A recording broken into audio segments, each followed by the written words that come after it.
Ok, muy buenas noches chicos, gusto en saludarlos.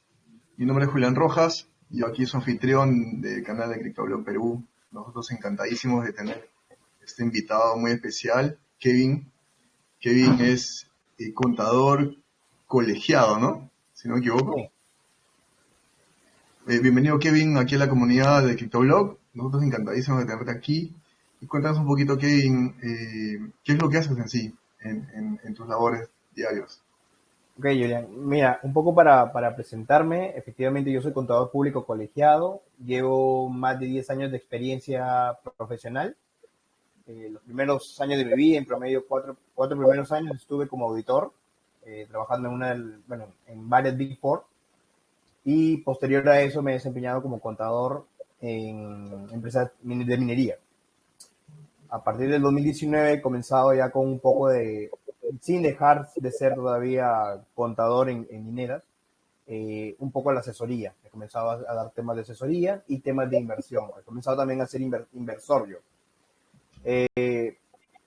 Uno de los puntos a resaltar en este tema es que cuando yo comienzo a invertir, digamos que muy a inicios, Sunat comienza a hacer revisiones de mis inversiones, ¿no? Entonces ya me creé ese chip de que cada vez que yo invierta, usualmente Sunat me revisa, porque ya me he tenido dos fiscalizaciones como persona natural.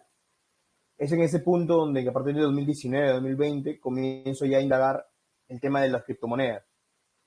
Y en realidad llego a un punto donde me doy cuenta que no hay mucha información sobre esto, no necesariamente de inversor, sino más que por el plano tributario, no cómo tributar ante Sunat, cómo enviar una sustentación a Sunat. Y es en este punto donde comienzo a indagar, a investigar mucho más. Y en verdad es un tema que no muchos contadores lo conocen y es un tema bastante importante, creo yo.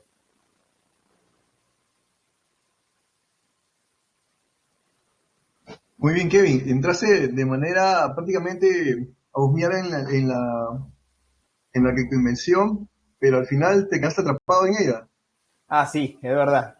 En un inicio, cuando yo comienzo a indagar, fue justamente en el 2020, pero más o menos creo, abril, si mal no recuerdo, Bitcoin bajó bastante. Entonces fue donde comencé a tratar de comprar. Pero no, me di cuenta, y creo que es lo que muchos estamos haciendo, de que no solamente esa cripto, digamos que es el oro, pero hay muchos otros proyectos. En un inicio, creo que como muchos inversores nuevos, pensé, porque yo invierto en bolsa, entonces para mí conocer una empresa en bolsa era tener un poco más de un sentimiento por esa acción, ¿no? Y de esa manera, dependiendo de cómo se comportaba el mercado, comenzar a invertir en acciones. Pero cuando me doy cuenta del mundo cripto, me doy cuenta que no solamente es Bitcoin, sino que cada tipo de token distinto, cada cripto distinta, tiene un fin especial, un proyecto especial. Y entonces comienzo también a invertir en este tipo de proyectos creyendo en el proyecto. Y sí, me quedé atrapado. Hasta el día de hoy sigo con el mundo cripto a pesar de las bajas que han tenido. Espectacular. ¿Y qué tal? ¿Cómo te ha ido? Pues, sacaste buenos profits, te ha costado al inicio, hasta ahorita te sigue costando. Sí, no, efectivamente, sí he tenido inversiones con rentabilidad alta, porque lo bueno de la cripto es que justamente por la fluctuación que tiene, puedes agarrar un punto bajo y aprovechar los puntos altos para vender, ¿no? Pero dependiendo también de cada uno del proyecto que tenga, en muchos de los proyectos que estoy invirtiendo es a hold, ¿no? Es tratar de repensar en cómo va a comportarse esto en el futuro. Ah, genial, Kevin. Entrando al tema, Kevin, a tu cancha prácticamente, ya. Yo sí soy, solamente soy el anfitrión acá. ¿Es necesario tener una norma tributaria o tal vez una ley o algo por el estilo que rija el Estado contra criptos? ¿Es necesario todavía acá actualmente en el Perú? Bien, aquí es centrar, como te dije, hay muy poca información en el mercado. Ojo que todo lo que se diga acá es más digamos, mi perspectiva, ¿no? No se puede tomar como asesoría financiera, pero de todo lo que he podido indagar, no hay una ley que te diga literalmente que debes tributar o por criptomonedas, ¿no? Eso no hay. Y es más, no se ha especificado en muchos países. Pero ¿qué es lo que pasa? Que en el tema de nuestra normativa, porque nuestra norma no es por sí, la norma tributaria es una norma antigua, o sea, ha tenido muy pocas modificaciones y usualmente son modificaciones para planos muy específicos. Por darte un ejemplo solamente, el tema de lo que hace poco se sacó, por ejemplo, que las plataformas de streaming se debería pagar impuestos por IGB, eso ya ha estado siempre, eso estuvo desde un inicio, porque era un servicio de un bien intangible que finalmente tú lo utilizabas y se reproducía acá en Perú. Entonces se Creo que debía Netflix pagar, tiene ese problema, ¿no? claro, se debía pagar ese tema, pero eso siempre ha existido. ¿Cuál es el tema aquí? Que no había forma como el regulador peruano pueda saber quiénes estaban invirtiendo, o sea, quiénes tenían esas plataformas en uso. Entonces, mucho de lo que pasó en ese momento, estoy seguro que es lo que también va a pasar y ya se está viendo por el tema de cómo yo podría conocer, podría conocer quiénes son los inversores en Perú que usan ese tipo de servicios, ¿no? Aquí me estoy alejando un poco más del tema de lo que me estoy preguntando ahorita, pero netamente, ¿por qué quieren saber los reguladores esto? Porque efectivamente en el plano tributario habla de una ganancia por enajenación. ¿Qué es enajenación?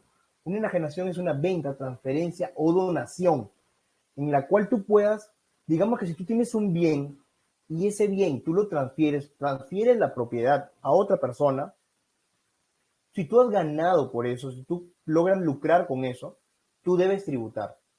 Ahora, lo que te dice la ley específicamente no te habla, te dice un bien o te habla de intangible. No te dice criptomonedas, no te habla en específico en el sentido literal de la palabra cripto, ¿no? Entonces, muchos reguladores lo que están pensando es, no, mira, es que criptomonedas es dinero y por tanto el dinero no debes tributar. Claro, si tú usas dólares, si tú usas euros, tú no debes tributar por eso, a pesar de la fluctuación que puedes tener en el mercado. Pero, y ojo que también eso ya se ha dado, ya se ha visto, y en el proyecto de ley que hace poco salió a finales del 2021, se pone de manifiesto que las criptos no son dinero, no son ni dinero. La ley civil también te dice, esto no es dinero, no es un dinero electrónico tampoco, ni tampoco es bienes, no son, ¿qué digo? Disculpa, no bienes, sino valores mobiliarios. Es decir, si no son valores mobiliarios, es decir, no se comportan como una acción, no deberías tratarlos bajo el sentido de una normativa como acciones, sino como una normativa de bienes intangibles. Entonces, llegando a este punto, la norma tributaria, ojo que para llegar a este punto no es necesariamente solo conocer la norma tributaria. Usualmente cuando SUNAT, la ley en tributación, no define algo, no se habla algo en específico, lo que hace SUNAT es tomar el plano internacional. Y eso no es solamente para el tema que estamos viendo ahora de criptos, sino que siempre ha existido. Siempre que SUNAT no encuentra algo en específico para la tributación de estos bienes, lo que hace es basarse en las normas internacionales. Y el YASB, que es, digamos, el Consejo Normativo a nivel mundial, en el 2019 ya definió este tipo de activos, porque el mundo también preguntaba, ¿y cómo lo tengo que tratar, no? O sea, ¿cómo tengo que tratar esto en mi contabilidad? Yo, empresa, quiero invertir, ¿cómo lo trato? Y se llegó al consenso de que dependiendo de qué es lo que tú hagas, puedes tratarlo como un bien, o sea, un inventario, que tú simplemente eres una empresa y comienzas a vender y a comprar, una casa de cambio, comprar y vender, lo deberías tributar como si fuera un inventario para ti y tratar contablemente de esa manera.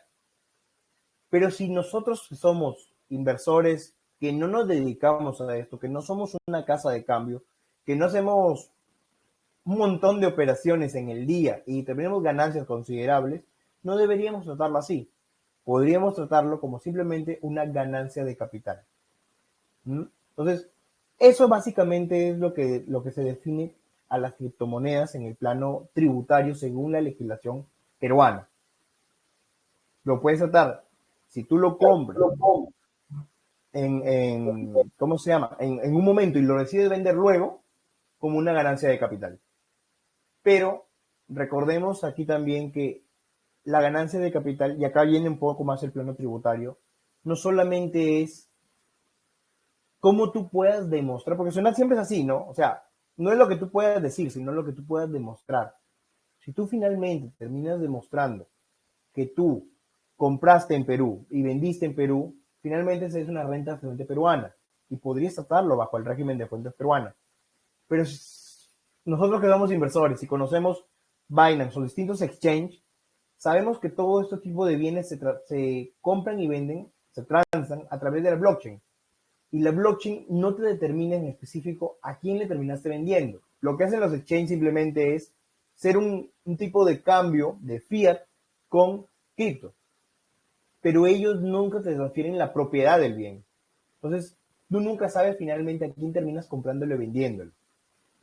Hablando netamente del tema de cualquier cripto, no necesariamente en stablecoin por P2P, que ahí sí podría demostrar que finalmente tú transferiste el bien a Perú. Entonces, no sé si por ahí queda claro. Sí, claro, más bien esto ya involucra un poco la otra pregunta que te iba a mencionar, ¿no? ¿Cómo se está manejando actualmente estos movimientos, ¿no? Esa era la tercera pregunta que te iba a hacer.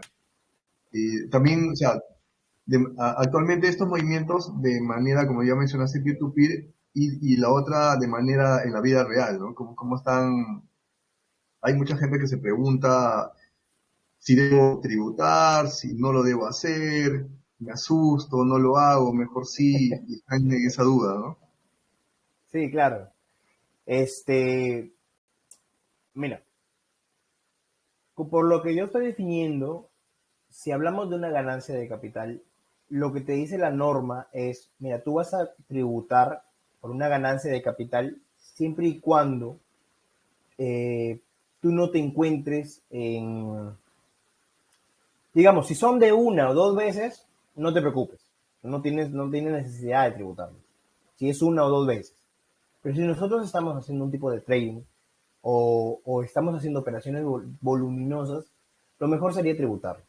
Lo mejor sería tributarlo porque, como bien mencionaba, independientemente de que salga una legislación hoy o posterior, la norma actual ya engloba el tema de bienes intangibles, de bienes muebles.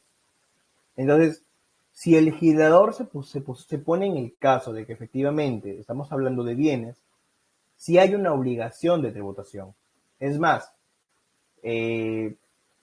yo tuve un contacto, tuve la suerte de hablar con una persona de SUNAT haciendo una consulta netamente de acciones. Esta persona en un primer momento no conocía el tema, entendí que me pasó con un supervisor porque me pasaron con alguien, y esta persona estaba mucho más preparada. Me resolvió la pregunta, porque recordemos cuando hablamos de SUNAT, la persona que está al cola en un inicio es simplemente una persona que está capacitada para hacer unas respuestas, pero no necesariamente conoce toda la legislación. Entonces hay un supervisor que es el que se encarga ya de todas las consultas más complejas.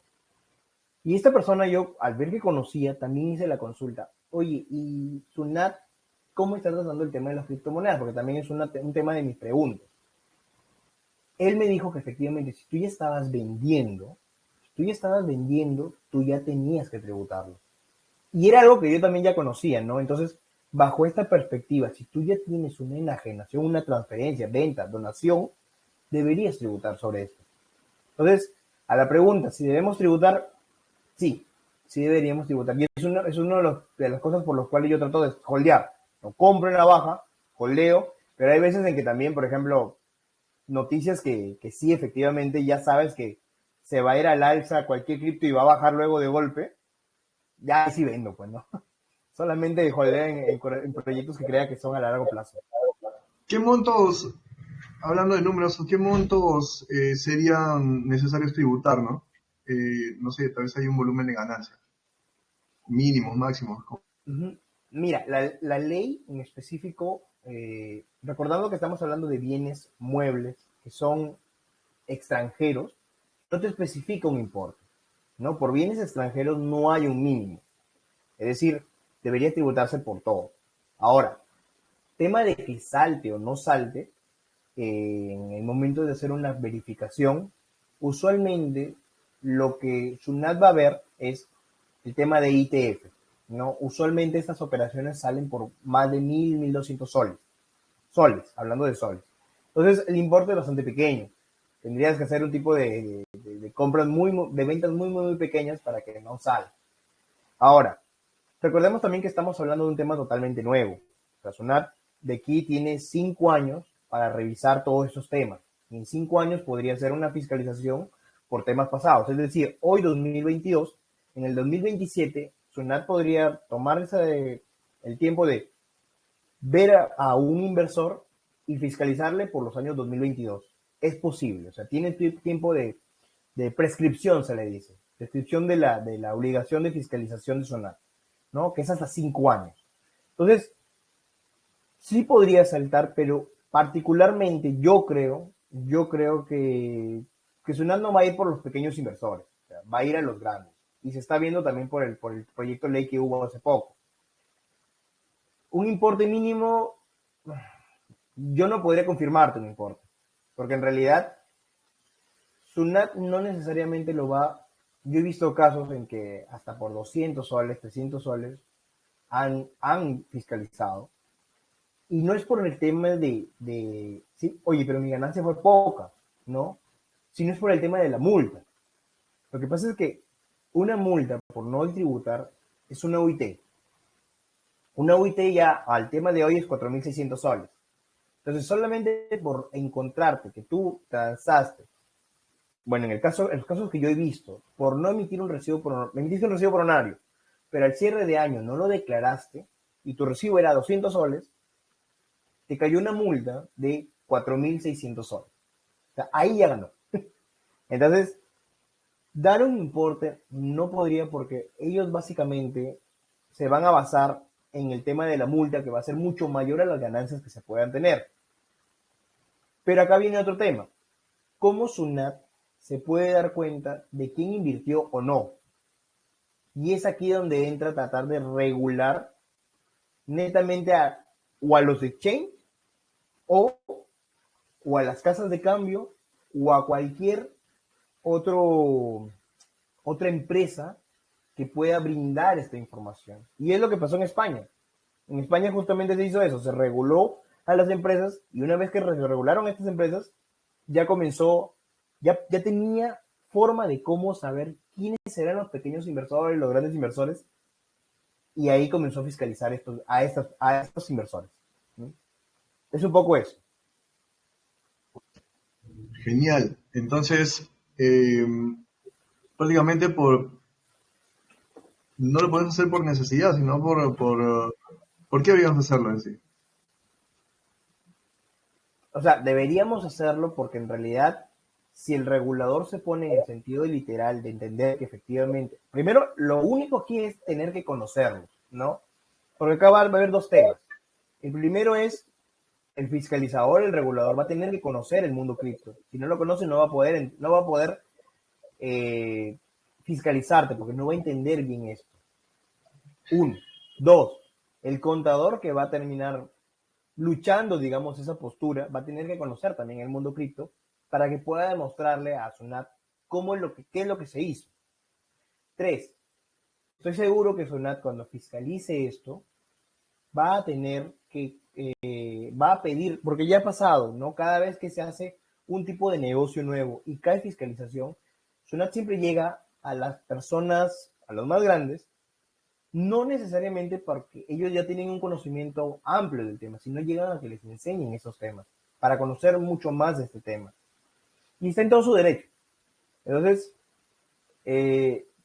sí, no creo que necesariamente lleguen a los pequeños inversores, sí va a llegar a los grandes, pero una vez que ya conozca este tema, posiblemente llegue, ya baje a los medianos complicado que llegue a los pequeños inversores. Te hablo de un inversor de 1.000 soles o un inversor que solo se está holdeando. Difícil. Pucha, o sea que Pero acá todo el grupo de acá ya están asustados. todos ustedes son ballenas, sí. La ballena de acá. Sí, entonces ese va a ser un poco el tema, ¿no? Que una vez que ya conozca todo el tema de cripto, posiblemente sí comience a pedir información. Y ojo que fue como te reitero nuevamente, fue lo que pasó en España. En España también, en un inicio, digamos que la gente no se preocupaba por este tema. Ojo, esta es a mi apreciación personal. Posiblemente, acá hay dos posturas, ¿no? Una, se regulan las cripto, y si se regulan los exchange, bueno, o las casas de cambio, y una vez que su canal conozca esto, ya va a poder pedir, ok, entonces ya puede ir a pedir información porque ya va a tener digamos, una plataforma de conocer todos los inversores que haya en el mundo cripto y va a poder saber a quiénes pedir la información, ¿no? Que tengan las herramientas, yo no creo, como te reitero nuevamente con el tema de las streaming, no lo hacen porque no tienen hoy las herramientas. Pero con pensar que te va a tener las herramientas para conocer el mundo cripto, para conocer quiénes son sus inversores, va a ser un poco complicado, creo yo. Pero puede ser que me equivoque. En España pasó lo mismo. Mira, ¿sabes qué? Si tú no te regulas, no puedes operar aquí. Las personas comenzaron a regularse y una vez que se regularon, hizo un sort de todos ¿cómo se llama? Todos los inversores y hasta pequeños, grandes y medianos, les llegó su notificación bastante tajante diciendo, mire, ¿sabes qué? Sabemos que tú has invertido en los años tal, tal, tal criptomonedas, hemos visto tu declaración y no hay nada. Tenemos la información de que tú has comprado y has vendido y no hay declaración de esto. Por favor, acercarse a regularizar. Así de crudo pasó. Entonces, acá es un poco un ámbito, una zona gris, ¿no? Donde que sí, si se regulan finalmente, podría ser que llegue a entender todo este mundo cripto y podría ser que los inversores nos lleguen a este tipo de notificaciones. Ahora, estaremos acá en Perú en la capacidad para poder pensar que los legisladores puedan entender y finalmente puedan saber quiénes son los inversores. Acá me queda la duda a mí. Bueno, ya que hemos entrado a ese tema, justo hay que llegar al tema de fondo al que vinimos. Justo el año pasado ya se está circulando este documento regulatorio. Acá lo hemos publicado y creo que la mayoría lo debe haber leído. Es más, creo que vi también tu video que hiciste un resumen referente a este documento, Sí, que está enfocado, como mencionaste, a las casas de cambio. Y creo que es sí, un buen comienzo para que puedan tener una noción de ir de arriba hacia abajo, ¿no? Cuéntanos un claro. poco sobre esto, Kevin. Sí, mira, efectivamente, este tipo de proyecto de ley es un primer paso, ¿no? Que lo que es lo que estaba mencionando. Es un primer paso porque es la forma como pueda tener esa pantalla, esa ventana, a conocer quiénes son estos inversores.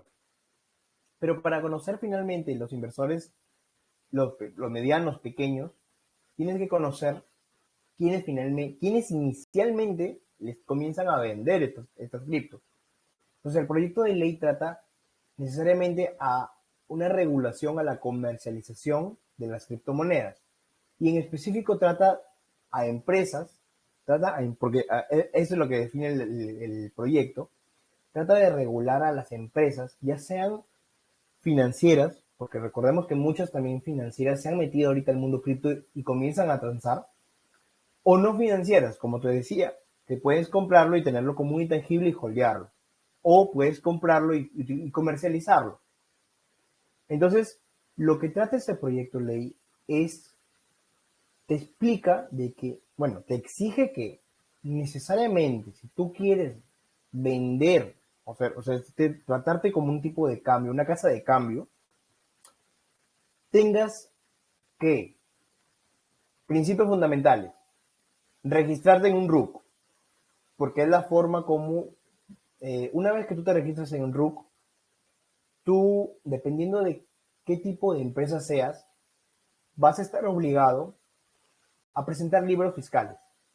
Estos libros muestran información como, por ejemplo, cómo compraste quién compró tu criptomoneda, el DNI de la persona que compró tu criptomoneda, nombre completo de la persona que compró tu criptomoneda, eh, medio de pago por el cual te compraron la cripto. Entonces, digamos que en un primer paso, si tú ya te registras en un RUC, los exchange, o bueno, las casas de cambio, van a tener que mostrar toda esta información. Entonces, es un primer Eso paso. ya depende del KIC de cada empresa de que hace cambio, ¿cierto? Y va a ser Sí, más fácil quedarnos ahí. dependiendo del régimen tributario en el que estén. Usualmente las casas de cambio se definen como régimen general, la gran mayoría. Y los regímenes generales sí están todos los libros fiscales y uno de esos libros es el que yo te estoy diciendo. Se llama registro de ventas, este libro. Ese es un primer punto. Otro punto importante es que, bueno, aparte necesariamente de las empresas, punto importante es que a los inversores sí nos dejan de lado. Necesariamente la ley está enfocada hoy a empresas. Bueno, este proyecto de ley. Porque a los inversores simplemente te dice que la compra y venta de tu cripto va a ser específicamente y a tu riesgo. Y digamos que todo el tema de la reglamentación va a ser por temas de reglas de mercado. Es decir, sube o baja va a ser por el mercado, como tú lo trates, lo holdes, tema de mercado, bueno, si te hackean, es tu tema. O sea, todo lo que es tema de personas, de pequeños inversores o inversores, no lo ve este proyecto de ley. El proyecto de ley trata de enfocarse netamente a las empresas, ¿no? Acá punto también importante es que crean un RUPIC. El RUPIC va a ser un registro único, igual que el RUC, pero necesariamente solo para criptos. O sea, van a tratar de enfocarse en un registro donde solamente se muestren aquellas empresas que, que se dediquen a la compra y venta de criptos. Y acá nace un tema que tampoco no estaba. Si tú te creas una empresa y tratas de transar criptos, no hay una definición, un CCU creo que se denomina, no hay una forma como tú te puedas crear esta empresa. ¿Cómo lo podrías crear? La gran mayoría, como estos son bienes, lo crea como venta y compra de bienes. Ese es mi negocio, comprar y vender bienes. Ahora nos especifica de que con este proyecto de ley deban hacer la especificación de que tu negocio, tu forma de operación va a ser compra y venta de criptomonedas. O vas a poder adicionarle también al staking y al holding, ¿no? Que esa es tu forma de negocio. Entonces, otro punto acá importante es que toda esta información, este tipo de empresas van a tener que convertirse como un tipo de casa de cambio y registrarse en la SBS. Va a tener que registrarse en la SBS. ¿Qué pasa? Es que es lo mismo que pasa, por ejemplo, con se me fue el nombre, Buenbit, Buda, son el tipo de empresas que se han creado su RUC, pero adicional a eso han tenido que llevar un registro en la SBS como un tipo de casa de cambio. Entonces, es un poco eso, ¿no? Regular a las empresas. Otro punto importante es que este alcance de la norma no solamente va a ser para empresas locales, sino también alcance para empresas extranjeras. Como había mencionado, el tema un poco de la tributación no es que tenga que transarse un bien físico acá en Perú, sino que si tú compras un bien intangible que finalmente termina siendo usado en Perú, tú deberías tributarlo. Y es un poco eso, ¿no? Un exchange, por dar un ejemplo, Binance, si está comprando y vendiendo y finalmente su público objetivo es un peruano o un grupo de peruanos, ellos, según está el proyecto de ley, deberían también tener un tipo de registro como una sociedad extranjera registrada en Perú. Y en base a esta información sí podría brindar todos los alcances de una empresa peruana, que es todo lo que ya había mencionado, ¿no? Otro punto importante aquí es que se crea un comité. No solamente, todo lo que hemos visto es netamente para la creación de una empresa, ¿no? De una empresa local o una empresa extranjera que quiere transar en Perú. Pero adicional a esto, como bien se sabe que los reguladores actualmente no conocen mucho el tema cripto, se piensa crear un comité multisectorial. Este comité multisectorial va a estar integrado por un miembro del BCR, que va a ser quien preside todo este comité, un miembro de la SBS, un miembro de la SMB. Recordemos, acá SBS por el tema del registro. SMB, recordemos que mucho del tema de lo que pasó con XRP, en el tema de la FED, fue porque calzaba como si fuera un valor mobiliario, un tipo de acción, que no fue registrada con los alcances que debió haberse hecho según la legislación estadounidense. Entonces, también es un tema importante de que haya un miembro de la SMB en este tipo de comités, que es para la Superintendencia de Mercados de Valores. También va a estar un miembro netamente que va a ser elegido de todos los exchanges, un regulador, digamos, un miembro dentro de los exchanges que conozca este mundo, un inversor privado, ¿no? Que prácticamente, a mi parecer, va a ser quien finalmente les va a orientar. Entonces, básicamente es eso. Déjame, no sé si puedo compartir un toque en mi pantalla, a ver si hay otro tema que se me puede estar pasando. Sí. Mientras vas compartiendo tu pantalla, acá Pierre sí tiene un punto muy importante, ¿no? Que el documento menciona que es una comisión multisectorial. Creo que también se basa a lo que dice acá nuestro amigo, el experto en DAOs. Bueno, el documento habla mucho de las casas de cambio, ¿no? Pero acá se están apareciendo muchas empresas que no son casas de cambio, pero sí tocan cripto, ¿no? Como las Correcto. DAO. Buda, por ejemplo, su razón social dice servicios tecnológicos, creo si no me equivoco, porque se entiende que no hay Sí, una razón social especificada directamente al punto de criptomonedas, porque no existe, pues no lo hay. sí, Eh, Julián, buenas noches. ¿Qué tal, Kevin? Soy Pierre. Yo también estuve haciendo una pequeña investigación y he buscado información libre con las fichas de Sunat de todos los exchanges que hay acá y todos se han cambiado a servicios computacionales o servicios informáticos. Eh, había uno que es de exchange de una persona que está en Arequipa, que es 9780 Bitcoin, que hasta el año pasado él sí era fintech, estaba inscrito como fintech y tenía como servicios financieros. Pero el año 2021 automáticamente se ha cambiado y ahora también se ha pasado a hacer servicios informáticos, ¿no? Parece que esa es la línea que están utilizando dentro de los CIU que pide pues SUNAT, ¿no? Pero que pide SUNAT a nivel internacional, ¿no? Que es una forma de clasificar tus actividades económicas. Creo que es Sí, lo que más se acerca, ¿no? es que podría decirse que sí, ¿no?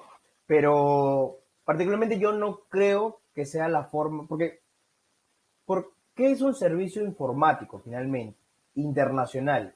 Es, si yo tengo, no sé, brindo software, brindo capacitaciones, brindo cualquier tipo de servicio informático o una capacitación o una modificación al servicio de sistema y lo brindo de manera internacional, genial. Eso sí está dentro del alcance de ese régimen. Pero finalmente, si estamos conociendo de que las criptos no son, ojo, yo como empresa, yo no finalmente no estoy brindando un servicio informático al extranjero, porque yo no le estoy dándole, o finalmente a quién, o sea, que facturo, tendría que facturarle a un Binance. O sea, yo estoy haciendo, y aquí viene un poco el tema de que Sí, ojo, sí he visto que muchas empresas también hacen eso, también me han consultado. Yo particularmente, la mejor opción es, para mí, actualmente, compra y venta de bienes. Compra y venta de bienes. Y bueno, si es que se aplicase este proyecto de ley, ya sería el tema de lo que te había mencionado, que aparece el tema de acá, servicio de intercambio de criptoactivos. Pero esto no hay ahora. ¿Por qué no un servicio de informático, como te reitero nuevamente? Es que tú no estás brindando ningún servicio informático, o sea, y menos al extranjero. Un servicio informático sería, por ejemplo, no sé, si hago un blog y ese blog comienza a tener rentabilidades y mis servicios en una orientación, podría ser. O, por ejemplo, yo comienzo a capacitar, comienzo a brindar un curso y ese curso yo lo brindo efectivamente a personas en el extranjero. Yo estoy brindando un servicio a través de una plataforma extranjera. Ojo aquí, no necesariamente un curso como Hotmart grabado, eso no, porque eso sí sería un tipo de bien que yo vendería al extranjero.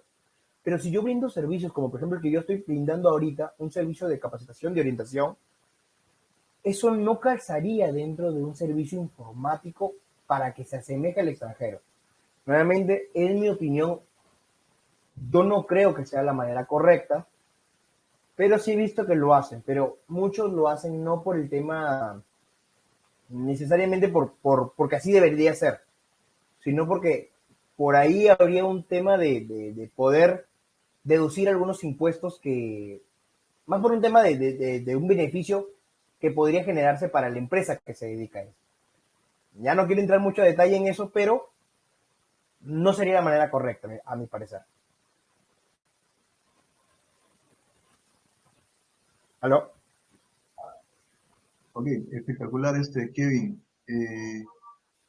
Muéstranos tu... Sí, no, básicamente estaba pensando, estaba viendo si es que se me había escapado algún tema de los que había tratado, pero, a ver, constituirse como persona jurídica, eso es de lo que te decía del... Bueno, también todos estos tipos de empresas que se creen van a tener que reportar a la SBS, a la Unidad de Inteligencia Financiera. Recordemos que un tema por el que muchos reguladores saltan a la alerta es que podrían lavar activos, este, podría generar un tipo de lavado de activos, básicamente. Entonces, para evitar eso, es que todos estos exchanges van a tener que reportarle a la UIE, a la Unidad de Inteligencia Financiera de la SBS. Como si fuera una fintech, ¿no es cierto? Exacto, como si fuera una fintech.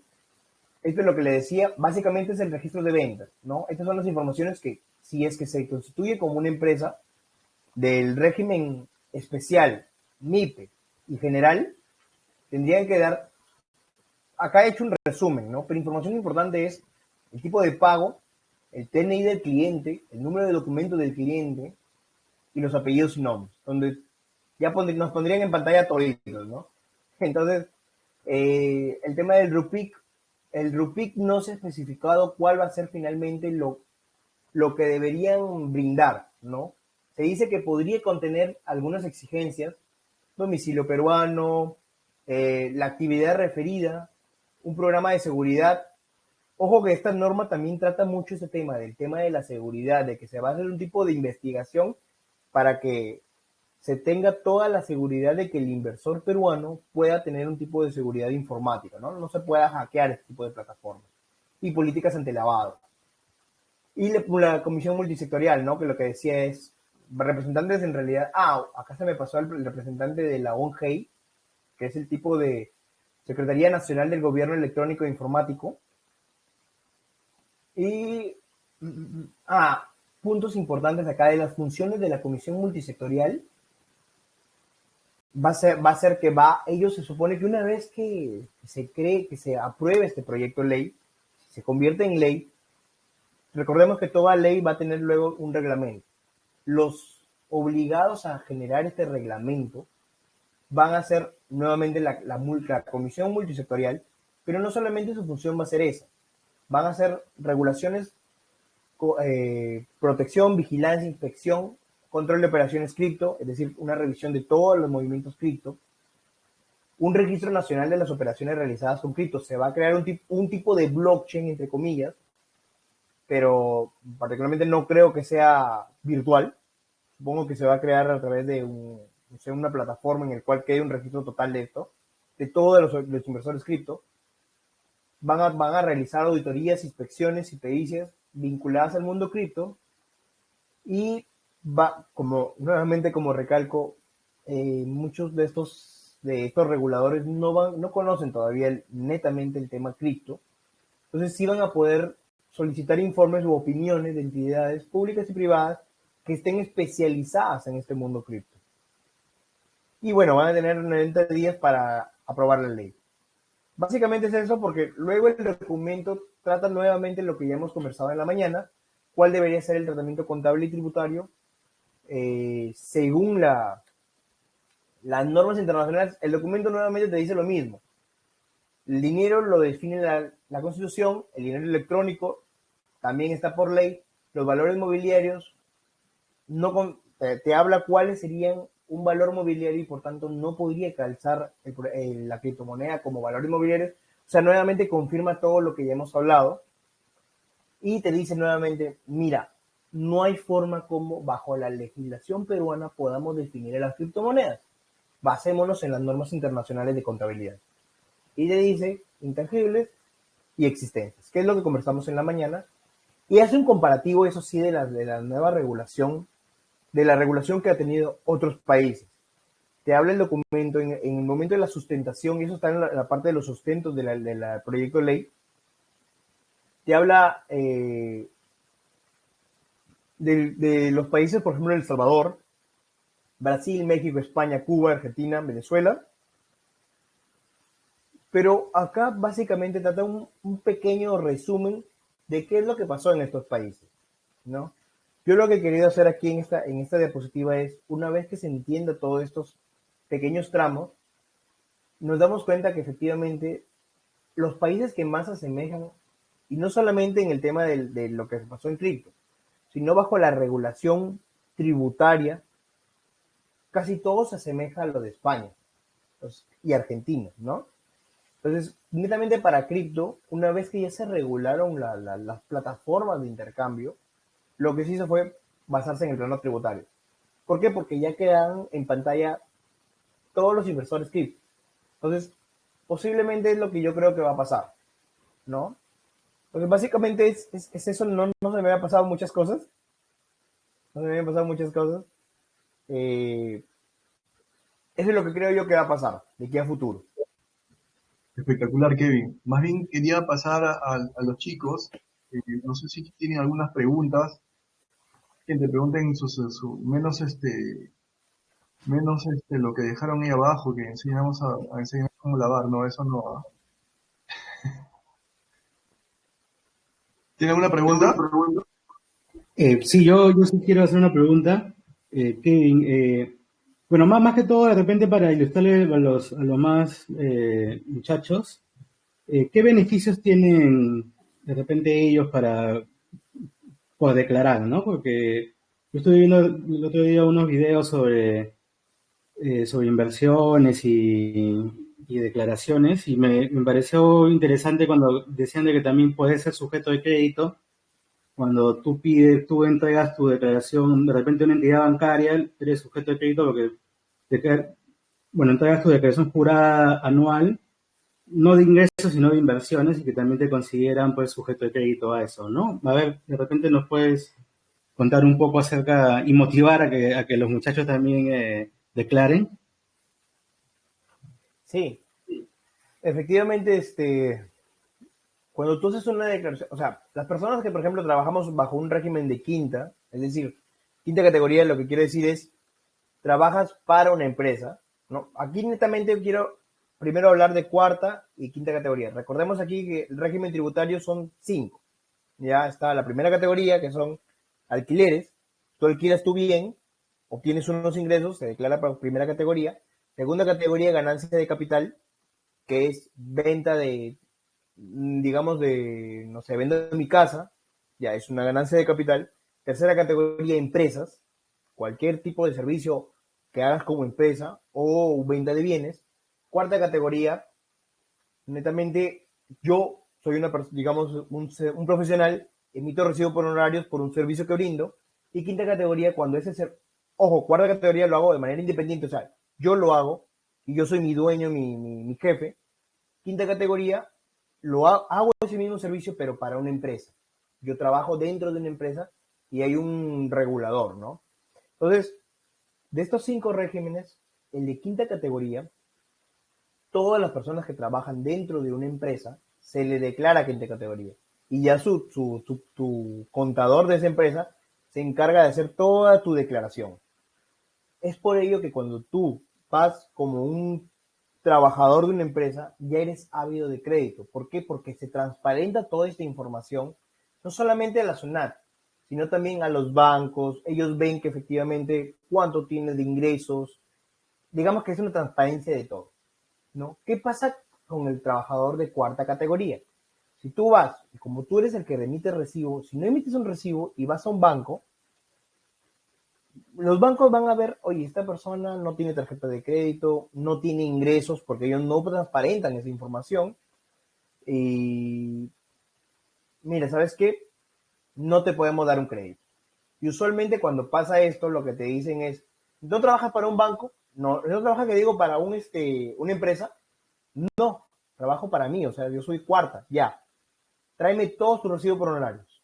Y tienes que llevar toda esa información de recibo por honorarios. Revisan, ya, tráeme el último, desde cuándo estás aquí trabajando, tienes un contrato y te piden la información para tratar de revelar que efectivamente estés trabajando y puedas ser hábito de crédito.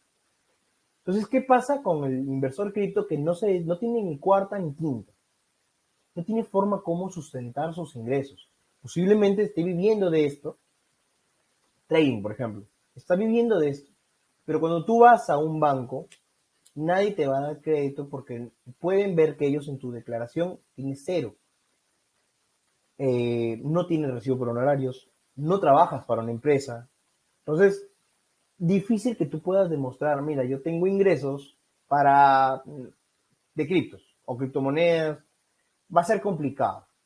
Entonces, pero si tú finalmente logras hacer una declaración en la cual puedas demostrar que efectivamente tienes los sustentos suficientes de que tú estás obteniendo ingresos por criptomonedas y transparentas esta información, primero, vas a ser ávido de crédito, porque tú vas a presentar tu declaración jurada.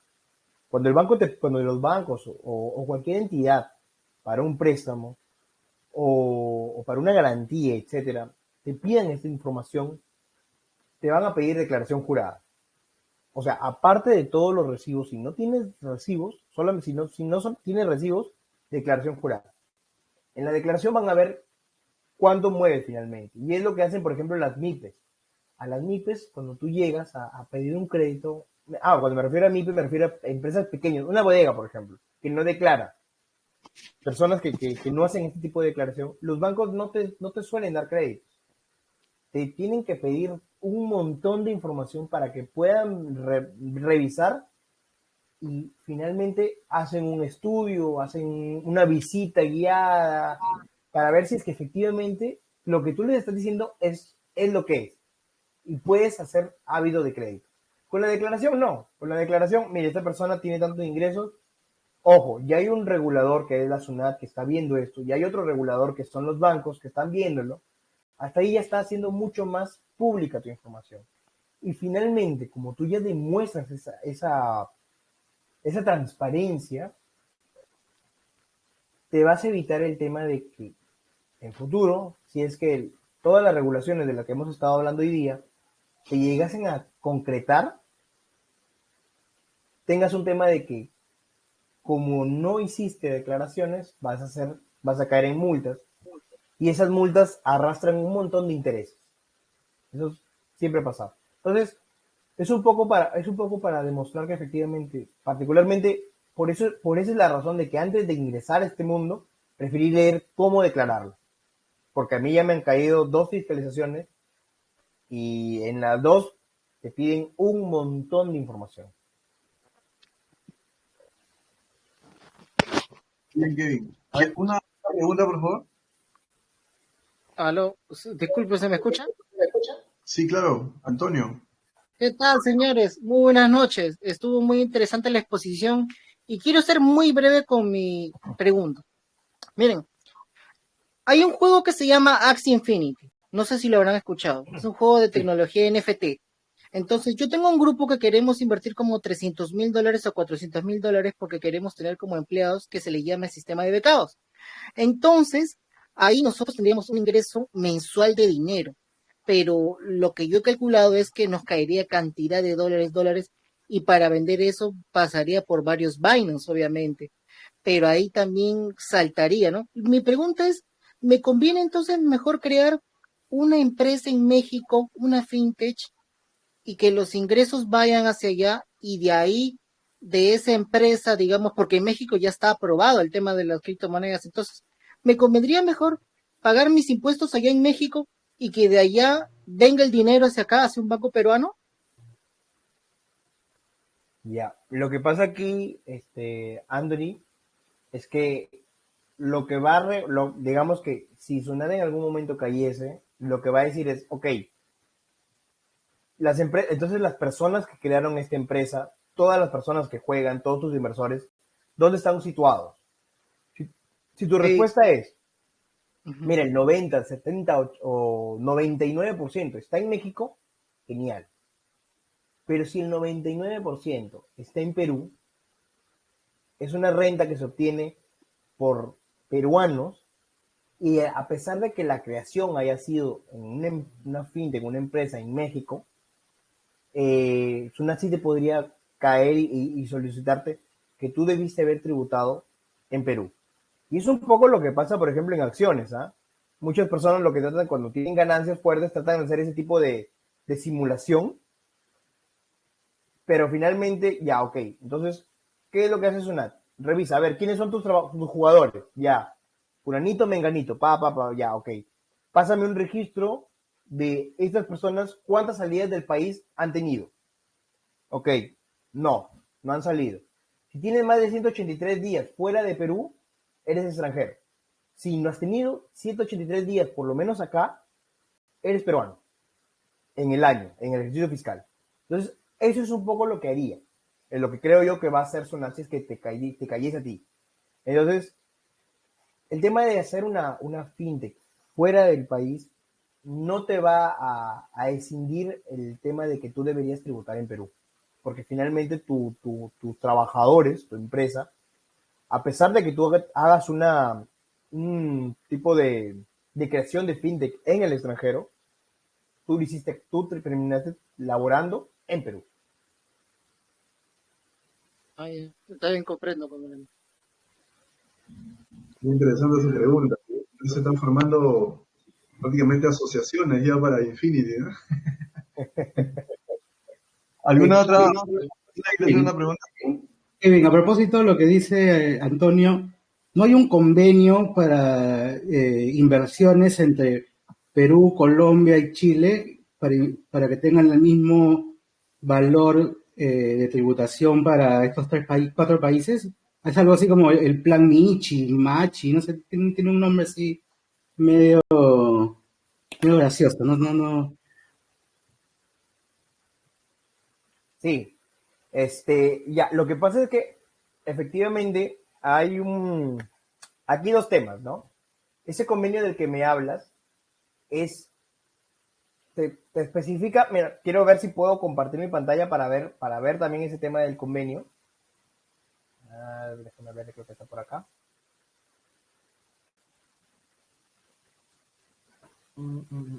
Hemos hecho nuestra tarea, Kevin, ¿ah? ¿Cómo? ¿Cómo? Hemos hecho nuestra tarea, hemos investigado para poder tener este meet con Julián. Está bien. No, me da gusto porque mientras más investigan, y es lo que a mí siempre me gusta, ¿no? Mientras más investigan, mientras más consultas se hacen, uno más aprende. Uno más aprende y puede compartirlo, ¿no? Ya, ¿pueden ver mi pantalla?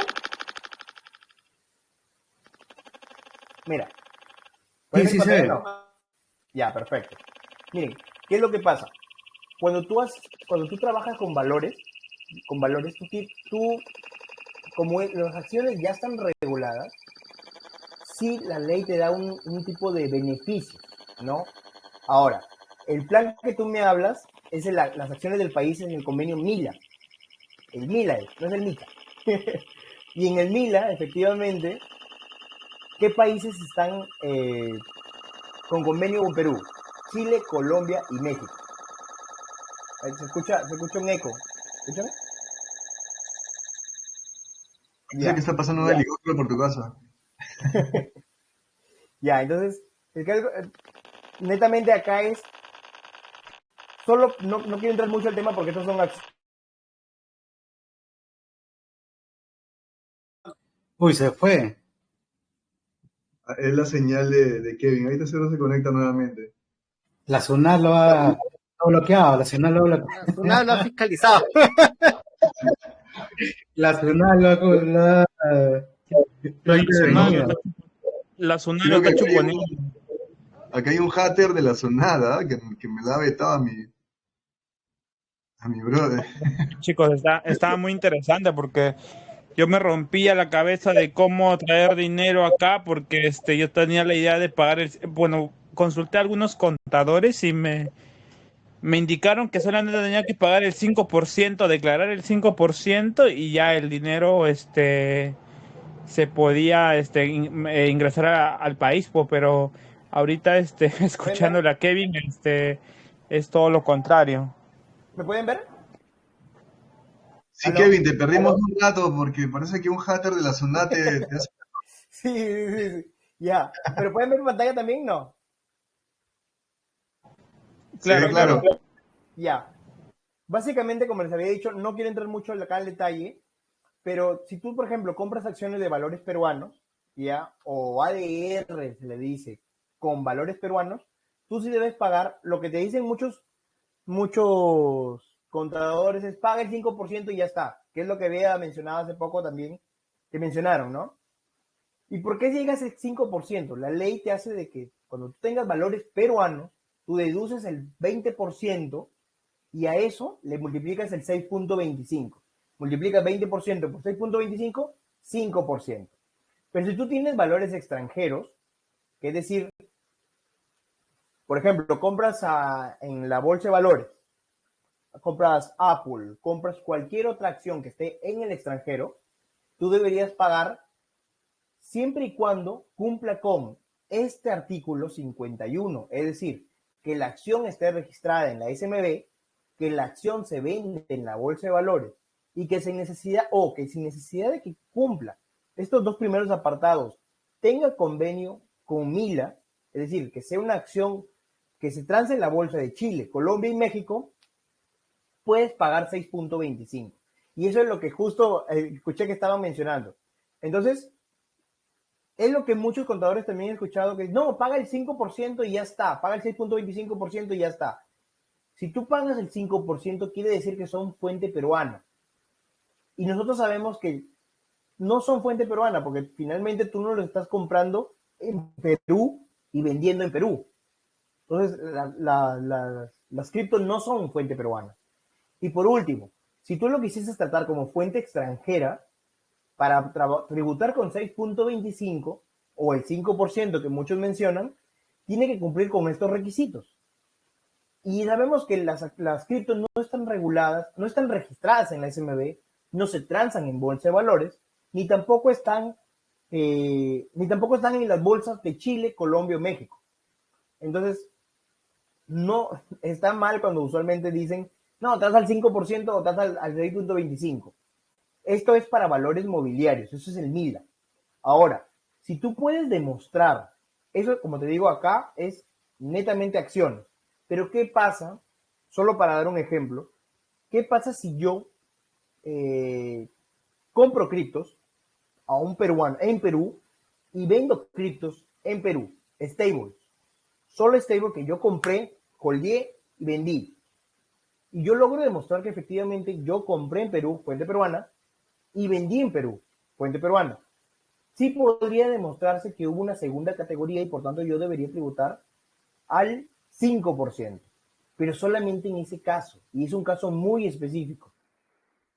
Porque la mayoría de todos nosotros lo que hacemos es compramos alguna cripto cualquiera, no una stable, esperamos que se fluctúe con el tiempo y finalmente cuando ya está alto, cambio a stable y lo que termino cambiando por P2P, porque P2P no te deja hacer, bueno, es muy específico, solo Bitcoin, todas las demás son stable para poder comprar y vender. No podría demostrar que efectivamente la ganancia que la tuve por la cripto, que se transfirió en blockchain, yo lo pude vender a un peruano. Es complicado.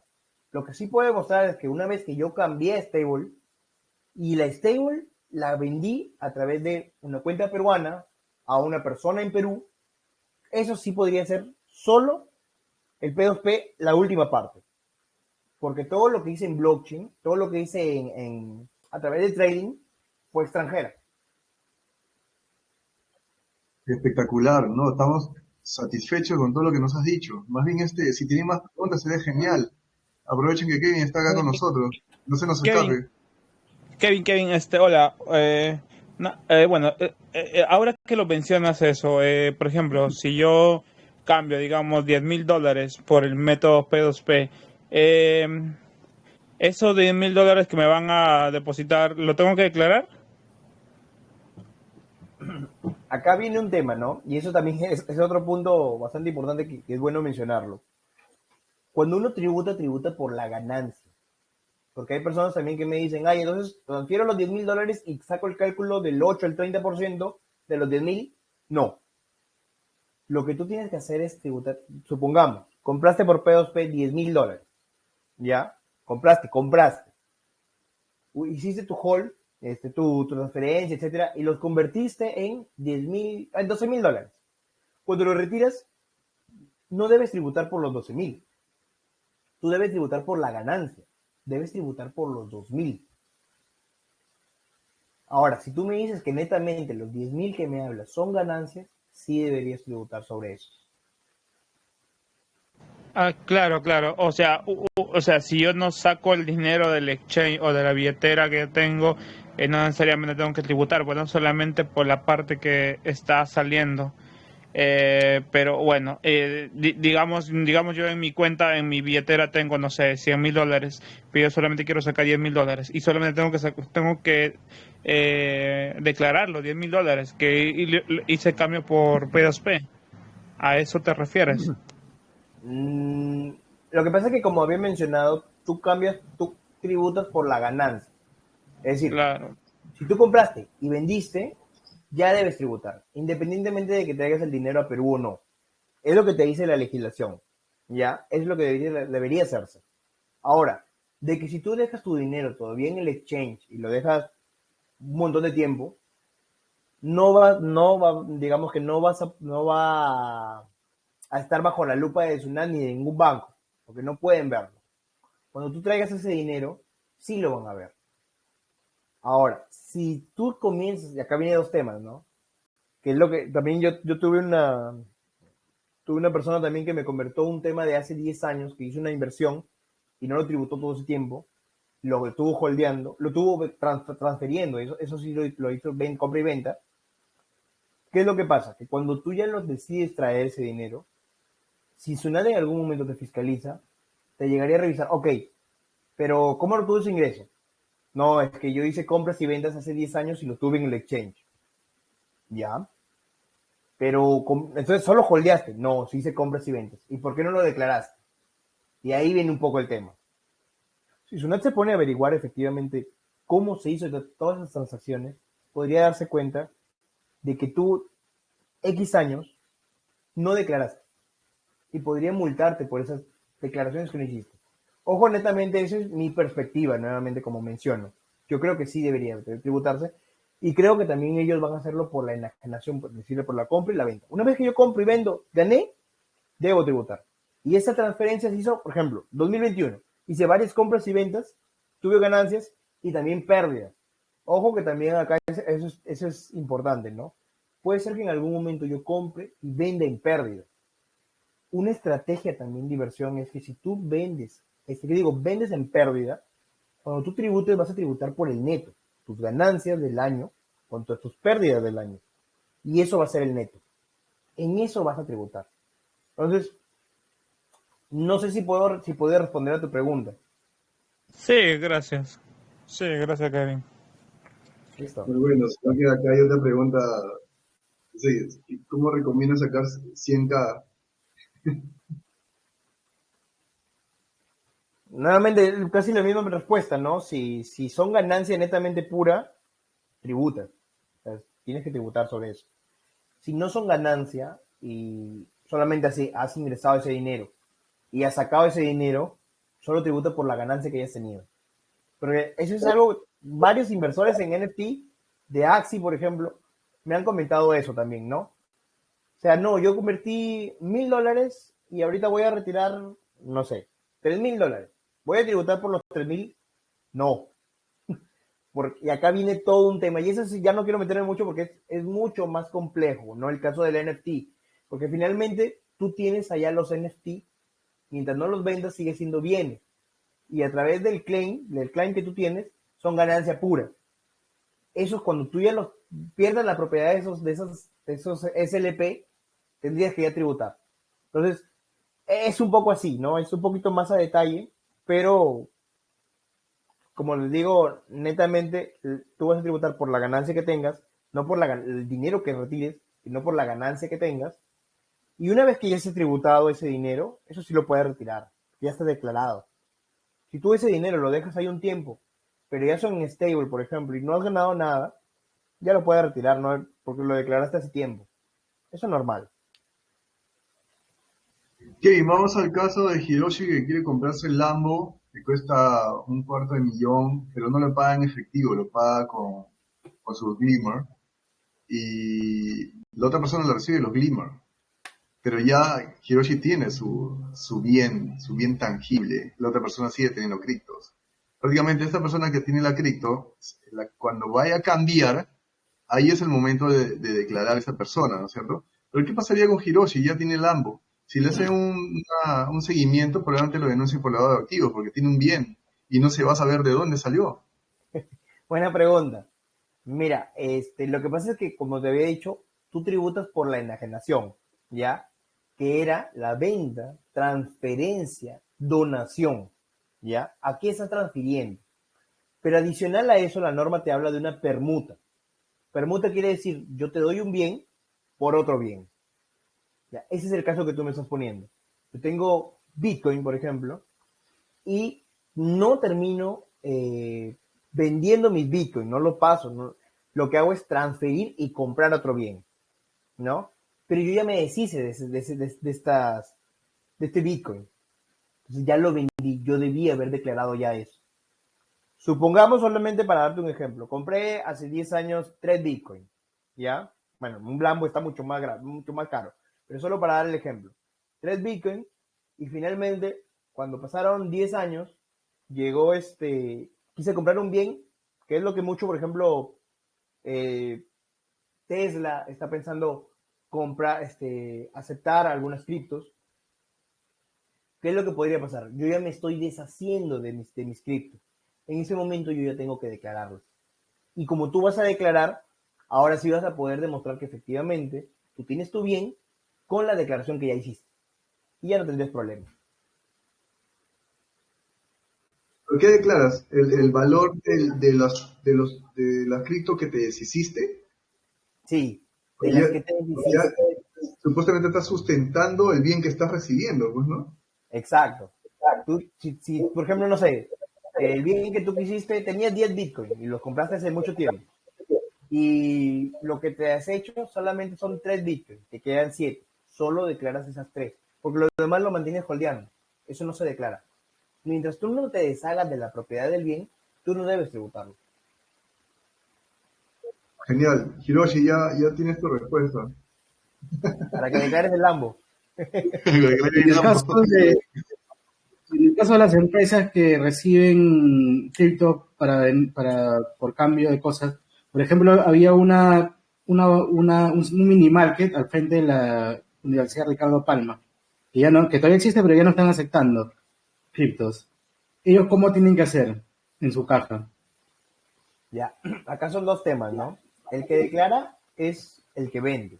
yo estoy vendiendo mis cripto prácticamente, vendiendo entre comillas, y me dan un bien. Yo declaro porque ya me deshice de mis cripto.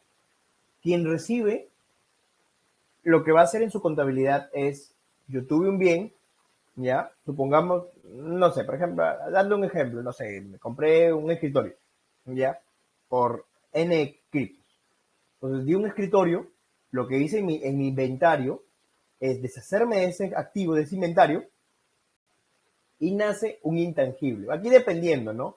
Supongo que este tipo de empresas aceptaba criptos si es que dentro de la comercialización, es decir, yo comercio con las criptomonedas, genial, yo me deshice de un inventario por otro inventario. Pero si mi objetivo en realidad, y eso es lo que está pasando mucho en las empresas que están comprando criptos, no necesariamente acá en Perú, porque son muy pocas, pero por ejemplo en el extranjero, en Estados Unidos, que ahorita es el boom cripto, lo que ellos están haciendo es, ok, yo vendí un bien, ¿ya? Y creé un intangible por tantas criptomonedas y lo registran así en su contabilidad. Intangible, tantas criptomonedas. Y lo tienen ahí holdeando. Ahora, acá viene dos temas, ¿no? Bueno, esa es la pregunta esa es la respuesta en la que tendría. Nace un intangible para las empresas. Y yo, como empresa, voy a tener que declarar cuando me deshaga de esos intangibles, que va a ser mucho más tiempo. Por eso, las empresas que están haciendo en Estados Unidos, que están haciendo esto, no se preocupan porque ellos en realidad lo van a holdear. Y lo van a holdear y cuando ya decidan venderlo, recién van a ver cómo declarar eso. Recién van a preocuparse por la declaración. Genial. ¿Alguna otra persona más que quiera hacer otra pregunta? Sí, una última consulta, la verdad. Entonces, todo esto conlleva que durante el tiempo existirán personas que van a mover millones de dólares o incluso no solamente empresarios, sino también delincuentes, porque me he dado cuenta que SUNAT fiscaliza, está bien, el tema de bancos y toda información que se sincroniza, obviamente que está en registros públicos y todo ello, incluso también todos los movimientos de ITF, todo el dinero de los bancos, las exchange, porque obviamente las exchange obviamente le brindan esa información. Pero ¿qué pasa si yo muevo millones de dólares a través de wallets o de hardware wallets, donde ahí prácticamente nadie va a saber cuántos millones de dólares puedo mover, ¿no? Yo podría estar preso y podría tener millones adentro de mi celda, obviamente en mi wallet, ¿no? Como Coinomi, MetaMask, Exodus o Ledger, en las que he podido ver, ¿no? Entonces ahí probablemente nadie sabría, ¿no? Sunat nunca se enteraría de todo el dinero que se almacena ahí, porque si bien es cierto, son servidores privados y esas empresas no pueden brindar información al Estado de quiénes son los usuarios porque prácticamente no piden DNI, ni nombre, ni número de celular, ni correo electrónico. Sí, es correcto. Aquí la única forma cuando se den cuenta ellos es cuando tú decidas comprarte un bien. Es decir, lo hiciste ese trámite 10 años y de la noche a la mañana, sin declaración alguna, te compraste una casa. Ya, entonces esa casa va a pagar impuestos. Entonces cuando SUNAT vea el tema de los impuestos de tu casa, ya bacán. Vamos a ver a esta persona cuántos ingresos tenía en el año. Cero. Entonces, ¿de dónde la noche a la mañana esta persona que nunca tuvo ingresos se compró una casa? Entonces, aquí viene el tema.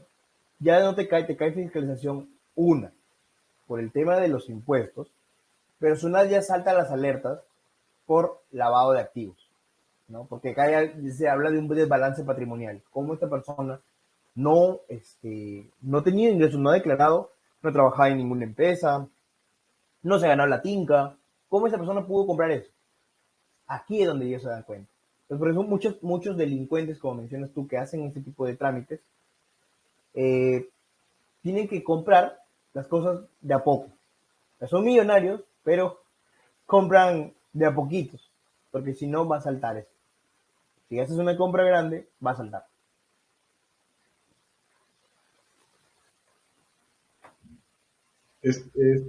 Respondiendo a tu pregunta, Antonio, creo. Antonio fue el que preguntó, ¿no? Sí, sí. Ok, mira, acá también tengo otra pregunta importante que dijo Diego, era referente a las empresas que minan. Bueno, acá en Perú todavía no hay, ¿no? Ojalá que podamos tal vez tener una empresa minera. Pues en caso fuera así, ¿cómo ellos declararían supuestamente los criptos que podían minar, ¿no?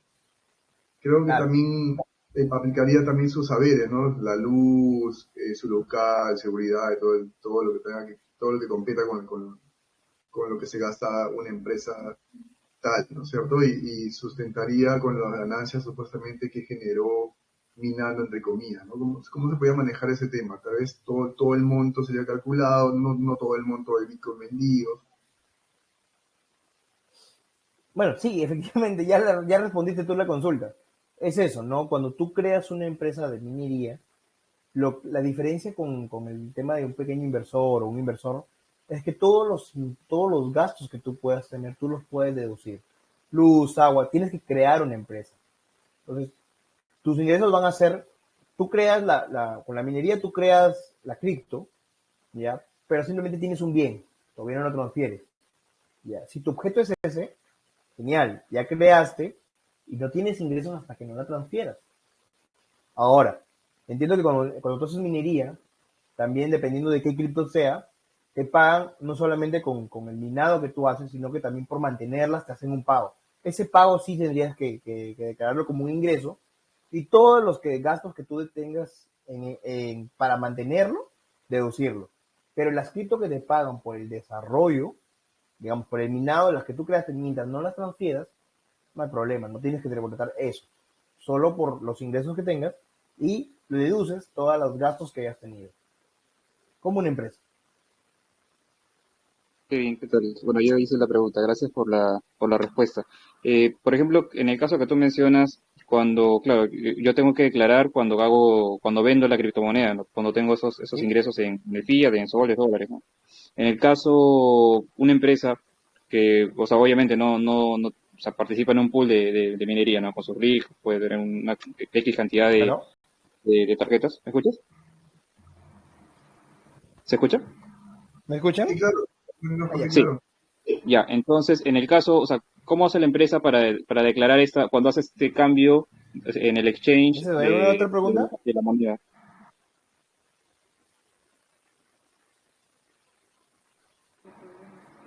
¿Se me escucha bien? No, bueno, yo Mm, sí te escucho, no sé si Kevin te sí, escuchó. sí, sí se te escucha. Ya, claro, en el caso cuando la empresa hace el cambio porque obviamente necesita pagar los gastos de luz, mantenimiento, internet o de repente comprar otro rig de minería para incrementar la capacidad, esa Sí. ¿Hay venta alguna otra de pregunta? criptomonedas. Oye, Diego, creo que Kevin no está escuchando. Kevin, Ah, Kevin, creo que perdiste el audio.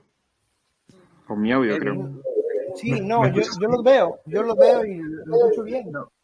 Kevin, pero ¿estás escuchando la pregunta de Diego? Sí, es que Diego está haciendo una pregunta, no sé si lo escuchaste. Ah, no, no escuché, disculpa. Creo que está escuchando a Julián nomás, ¿ah? Sí, solo escucho Julián. Ah, Bueno, yo sí lo escucho No, a a ti todos, también te eso estoy es escuchando, pero de Diego no he escuchado nada. Ah, ya. O sea, básicamente, como el tema o sea, bueno, la venta de la Así, Diego, criptomoneda, Diego cómo me hace la parece que empresa. está hablando, pero no escucho nada. Uy, ¿cómo hago? claro. Diego pregunta y nosotros le repetimos Ya, y exacto, excelente. Ya, bueno, el tema es básicamente, ¿no? La empresa ya tiene a partir de la actividad de minería, tiene la criptomoneda, la genera, le dan en su wallet y cuando obviamente quiere hacer pagos como de los servicios de luz, mantenimiento o internet, o incluso comprar otro rig, necesita venderlo. En ese momento de hacer la venta, ¿cómo hace para poder registrarlo dentro de su contabilidad? O sea, normalmente una empresa cuando vendo un servicio me pagan, emite una factura, ¿no? En este caso, ¿cómo se hace el tema? Kevin,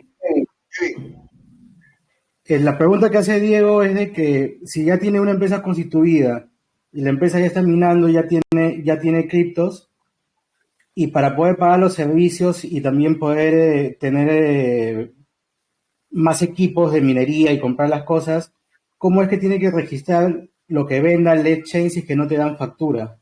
cómo es que registra las ganancias en sus libros contables si es que ningún exchange o ni un P2P te da un tipo de documento para poder sustentar.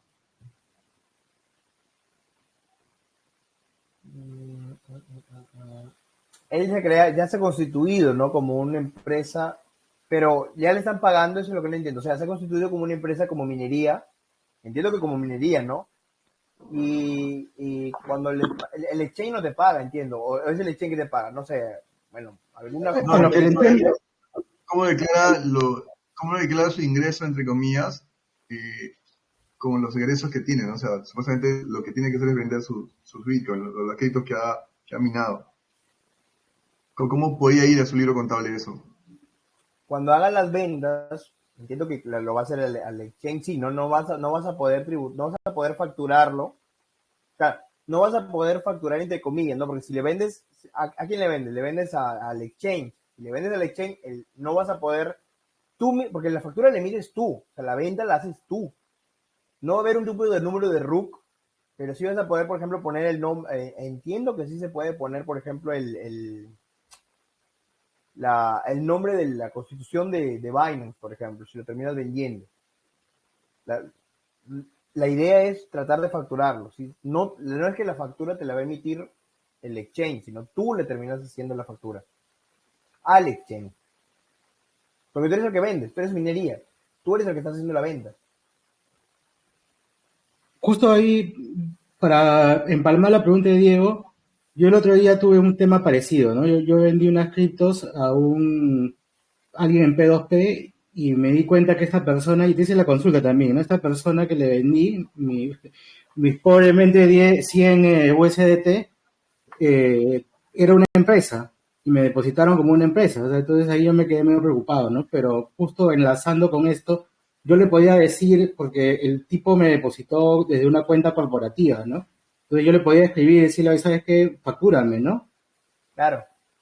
O sea, la idea aquí lo que podría ser, y eso es lo que mucho está pasando también en el tema de que muchas empresas ya están ingresando al mundo de las cripto, como no te permite hacer el tema de la creación en Binance, por ejemplo, bueno, en cualquier exchange, no te permite hacer una creación a través de personas. En el mundo también se está creando el corporativo, digamos, el CEO o un representante legal crea el usuario, el user en el exchange, pero la cuenta que se crea, la cuenta bancaria, es la cuenta de la entidad, de la empresa. Efectivamente, como es un ingreso de empresa, ellos van a tener que declarar todos sus ingresos. O sea, ellos van a tener que emitir esos registros de ingresos y poner a quién le vendieron. Sí puedes pedir una factura porque ellos están en la obligación de declarar esos ingresos, ¿no? Ahora, el tema sería que a ellos se les va a complicar un poco y tendrían igual que ver la manera y ya quedan en el reflejo, en la lupa, de que como acá hay dos temas, ¿no?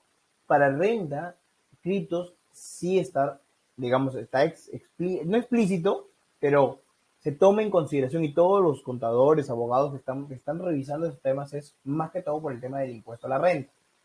Pero adicional, tú tienes el IGB, que es el impuesto general a las ventas.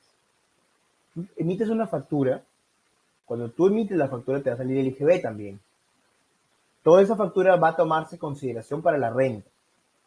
Entonces, pero el IGB, cuando tú lo revisas en la ley, eso sí está explícito que criptos no está afecto a IGB, si es renta. Entonces, lo que tendría que hacerse es, en la factura, pone el detalle de venta por criptomonedas, etcétera, y no debería considerar eso con una parte de IGB, sino debería ser el importe total, IGB 0, y el importe final, el mismo de la venta. Así debería hacerse la factura. Genial, chicos. Yo siempre encantado de todo lo que nos hizo Kevin. Y creo que ustedes también quedaron satisfechos. Ay, Kevin, ¿tienes algo que decirnos que nosotros no sabemos? Eh, como un consejo para los chicos, que se porten bien, que no estén lavando, que ir tranquilo como el Lambo. Sí, Sobre, no, sobre, bueno, sobre, Sobre todo para Jeffrey, que quiere lavar sus activos, ¿ah? Él está viendo en el chat. No, hombre, ya eso es bastante para apreciación personal, ¿no? Miren, yo sí les recomendaría que tengan un control de todas las compras y ventas que han hecho. Porque es complicado, mientras más compras y ventas se te va a ver complicado. Uno, por el tema de que en realidad sepas si estás ganando o perdiendo. Dos, para tener un registro efectivamente de todo lo que has hecho. Y tres, porque en algún momento podría ser que si te llega a fiscalización sepas si en realidad debiste tributar o no. Y si tienes que tributar sepas cuánto.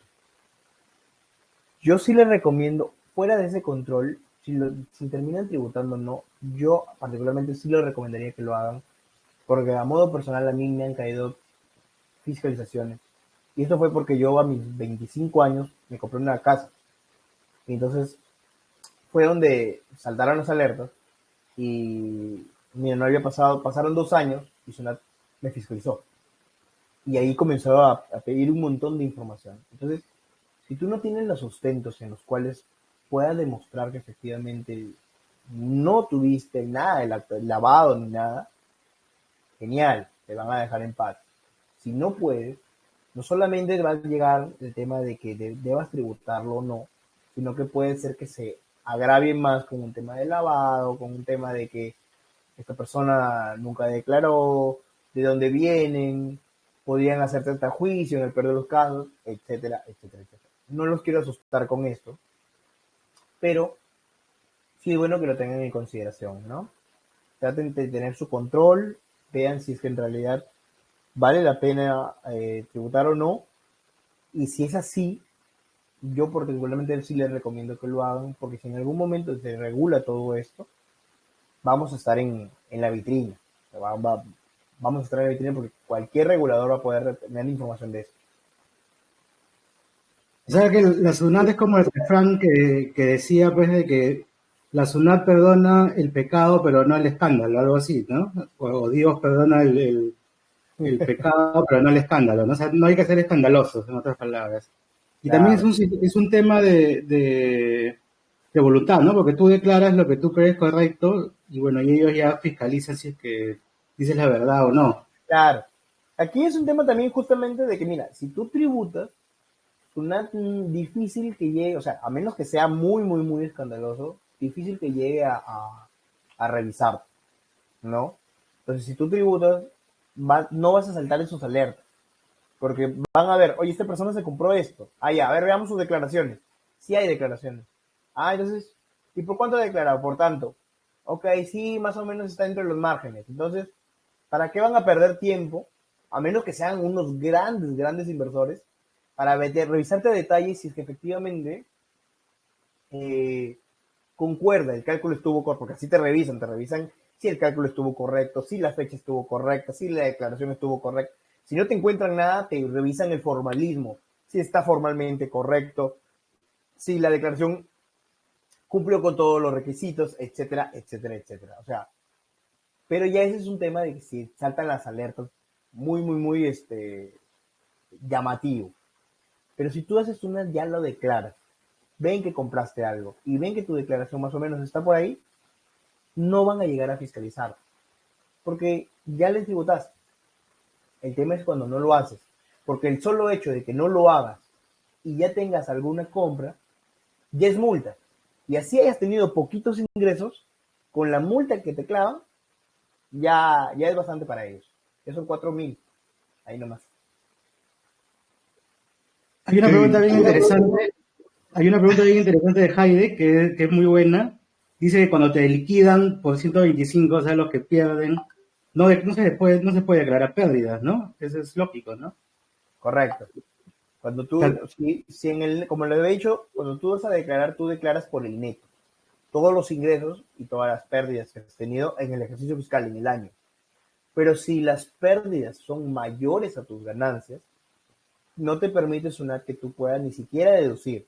Por renta extranjera no lo puedes deducir. Es decir, si tienes cuarta, tienes quinta, y por eso en tu total sí tienes impuestos a pagar, por tu fuente extranjera, si tuviste pérdida, tú no puedes netear con tu renta de cuarta y de quinta. No lo puedes. Si tú tuviste pérdida, ya, fue pérdida. no lo vas a considerar en tu cálculo del impuesto. Tributo sobre las rentas peruanas que hayas tenido. Listo, chicos, ya no hay más preguntas, ¿no es cierto? ¿O queda todavía? Bueno, Kevin, es un gusto haberte tenido acá con nosotros. Igual esto va a quedar grabado. Nosotros estamos sumamente contentos, de verdad, que ha sido una buena charla. Creo que has respondido muchas preguntas que tenemos desde hace mucho tiempo y de verdad nos has satisfecho con todo lo que nos has comentado. Muchas gracias, Kevin. Esperamos tenerte nuevamente dentro de poco. Listo, muchachos, igual, gracias a ustedes por sus preguntas y por su tiempo. No, a ti, gracias a tu tiempo. Más bien, chicos, nos vamos despidiendo. Muchas gracias, Kevin, nuevamente. Ya estás en el grupo. Cualquier cosa, estamos acá también para servirte. Y si tienes más información respecto al tema, puedes compartirlo sin ningún problema. Y aún queda todavía por legalizar ese documento que está transmitiéndose por todas partes, ¿no?